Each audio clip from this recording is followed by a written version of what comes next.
The Piebald Hippogriff by Karen Anderson. The edge of the world is fenced off stoutly enough, but the fence isn't made that will stop a boy. Johnny tossed his pack and coil of rope over it and started climbing. The top 3 strands were barbed wire, and he caught his shirt as he went over and had to stop for a moment to ease himself off. Then he dropped lightly to the grass on the other side. The pack had landed in a clump of white clover. A cloud of disturbed bees hung above, and he snatched it away quickly, lest they should notice the honeycomb inside. For a minute he stood still, looking out over the edge. This was different from looking through the fence, and when he moved, it was slowly. He eased himself to the ground, where a corner of rock rose clear of the thick larkspur, and lay on his belly, the stone hard and cool under his chin, and looked down. The granite cliff curved away out of sight, and he couldn't see if it had a foot. He saw only endless blue, beyond, below, and on both sides. Clouds passed slowly.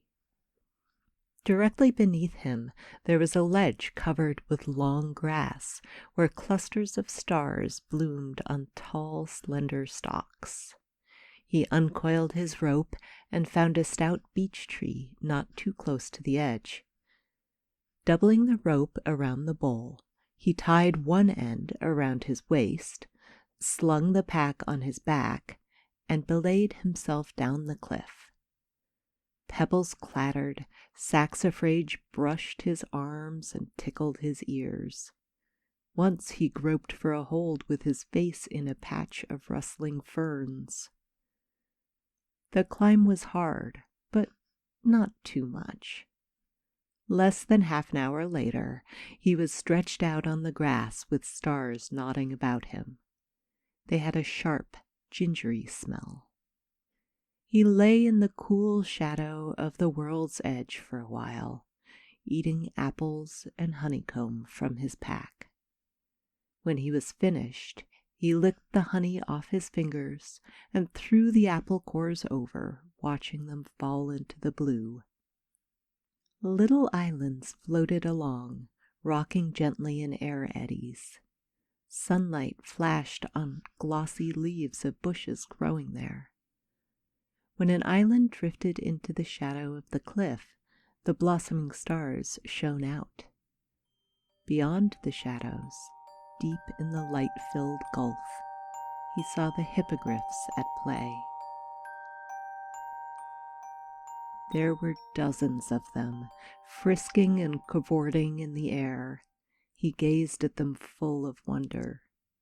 They pretended to fight, stooped at one another, soared off in long spirals to stoop and soar and stoop again. One flashed by him, a golden palomino that shone like polished wood. The wind whistled in its wings. Away to the left, the cliff fell back in a wide crescent, and nearly opposite him a river tumbled over the edge. A pool on a ledge beneath caught most of the water, and there were hippogriffs drinking. One side of the broad pool was notched.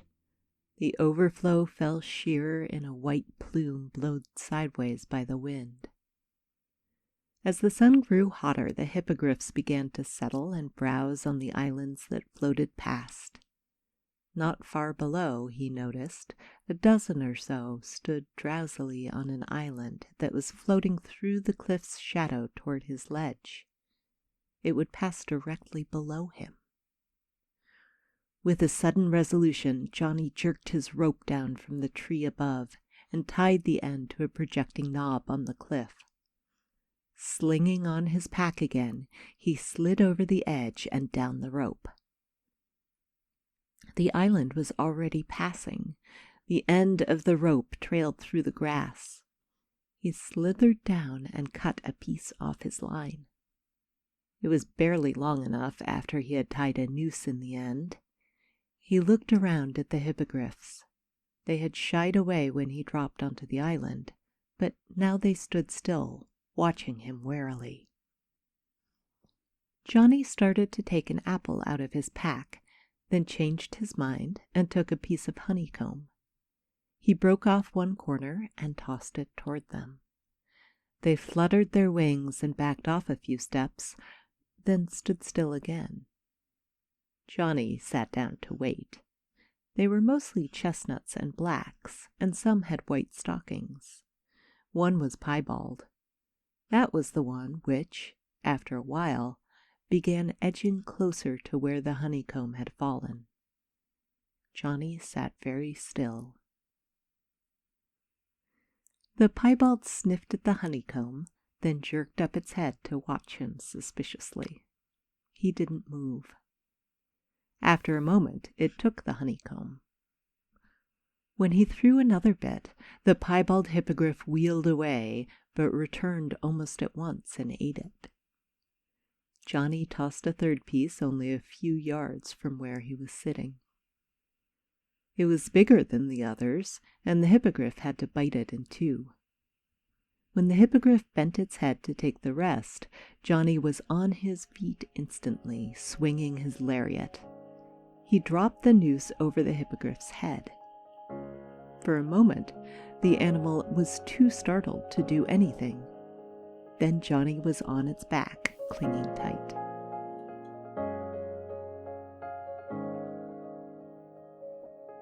The piebald hippogriff leaped into the air, and Johnny clamped his legs about convulsed muscles.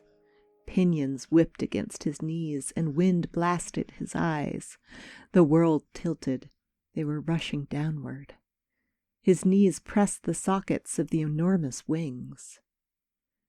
The distant ramparts of the world swung madly, and he seemed to fall upward away from the sun that suddenly glared under the hippogriff's talons.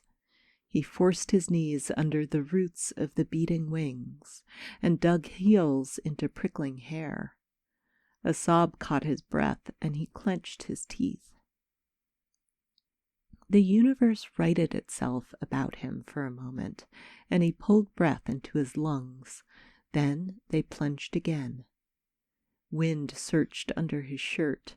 Once he looked down. After that, he kept his eyes on the flutter of the feather mane. A jolt sent him sliding backward. He clutched the rope with slippery fingers. The wings missed a beat, and the hippogriff shook its head as the rope momentarily checked its breath. It tried to fly straight up, lost way, and fell stiff-winged. The long muscles stretched under him as it arched its back, then bunched when it kicked straight out behind. The violence loosened his knees, and he trembled with fatigue, but he wound the rope around his wrists and pressed his forehead against whitened knuckles. Another kick and another. Johnny dragged at the rope. The tense wings flailed, caught air, and brought the hippogriff upright again. The rope slackened, and he heard huge gasps. Sunlight was hot on him again, and a drop of sweat crawled down his temple. It tickled. He loosened one hand to dab at the annoyance. A new twist sent him sliding, and he grabbed the rope. The tickle continued until he nearly screamed. He no longer dared let go. Another tickle developed beside the first. He scrubbed his face against the coarse fiber of the rope. The relief was like a world conquered. Then they glided in a steady spiral that carried them upward with scarcely a feather's motion. When the next plunge came, Johnny was ready for it, and leaned back until the hippogriff arched its neck, trying to free itself from the pressure on its windpipe. Half choked, it glided again, and Johnny gave it breath. They landed on one of the little islands. The hippogriff drooped its head and wings, trembling.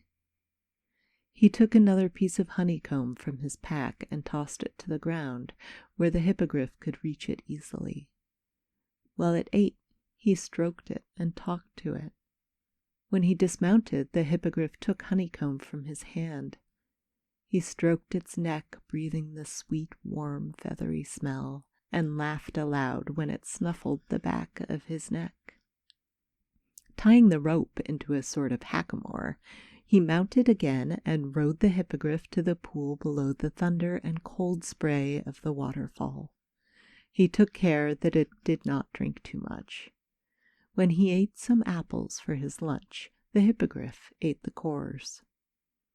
Afterward, he rode to one of the drifting islands and let his mount graze.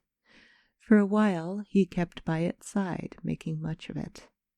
With his fingers, he combed out the soft, flowing plumes of its mane and examined its hoofs and the sickle-like talons of the forelegs.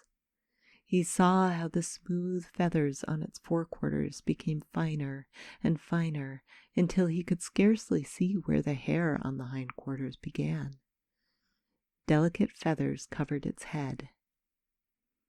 The island glided further and further away from the cliffs, and he watched the waterfall dwindle away to a streak and disappear.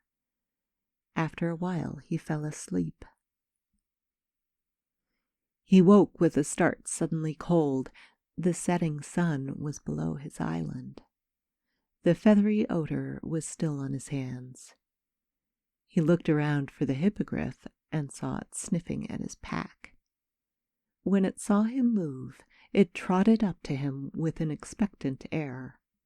He threw his arms around the great flat-muscled neck and pressed his face against the warm feathers with a faint sense of embarrassment at feeling tears in his eyes. "Good old Patch," he said, and got his pack.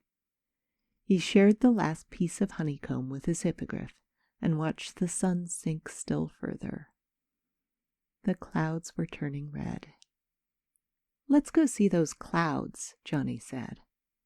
He mounted the piebald hippogriff and they flew off, up through the golden air to the sunset clouds. There they stopped, and Johnny dismounted on the highest cloud of all, stood there as it turned slowly gray, and looked into dimming depths. When he turned to look at the world, he saw only a wide smudge of darkness spread in the distance. The cloud they were standing on turned silver. Johnny glanced up and saw the moon, a crescent shore far above.